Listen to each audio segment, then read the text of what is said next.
L'Université libre de Berlin va publier l'œuvre complète d'Hannah Arendt. Une interview d'Hannah Arendt en 1964, extrait. L'Université libre de Berlin, va publier l'œuvre complète de la philosophe Hannah Arendt, 1906 à 1975, a-t-elle annoncé vendredi. Le projet sera financé pour les 3 prochaines années par un institut de recherche allemand, à hauteur de 1,5 million d'euros. L'édition critique de la philosophe, qui a finalisé ses études en Allemagne avant de devoir fuir le nazisme, comprendra 17 volumes. Elle prendra en compte le fait qu'Hannah Arendt écrivait tant en allemand qu'en anglais et mettra au jour des éléments encore privés. Une version en ligne est aussi prévue.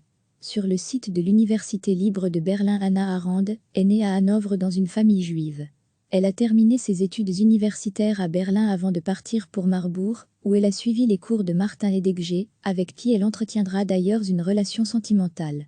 Elle s'était publiquement prononcée contre Adolf Hitler. L'arrivée au pouvoir des nazis en 1933 l'oblige à fuir le pays, d'abord pour Paris, avant New York.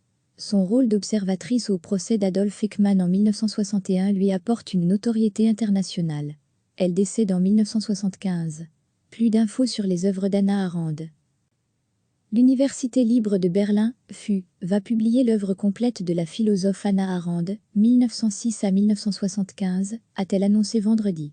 Le projet sera financé pour les 3 prochaines années par un institut de recherche allemand, à hauteur de 1,5 million d'euros. L'édition critique de la philosophe, qui a finalisé ses études en Allemagne avant de devoir fuir le nazisme, comprendra 17 volumes. Elle prendra en compte le fait qu'Hannah Arendt écrivait tant en allemand qu'en anglais et mettra au jour des éléments encore privés. Une version en ligne est aussi prévue. Sur le site de l'Université libre de Berlin, Hannah Arendt est née à Hanovre dans une famille juive. Elle a terminé ses études universitaires à Berlin avant de partir pour Marbourg, où elle a suivi les cours de Martin Heidegger, avec qui elle entretiendra d'ailleurs une relation sentimentale. Elle s'était publiquement prononcée contre Adolf Hitler. L'arrivée au pouvoir des nazis en 1933 l'oblige à fuir le pays, d'abord pour Paris, avant New York. Son rôle d'observatrice au procès d'Adolf Eichmann en 1961 lui apporte une notoriété internationale. Elle décède en 1975. Plus d'infos sur les œuvres d'Hannah Arendt. Une interview d'Hannah Arendt en 1964, extrait.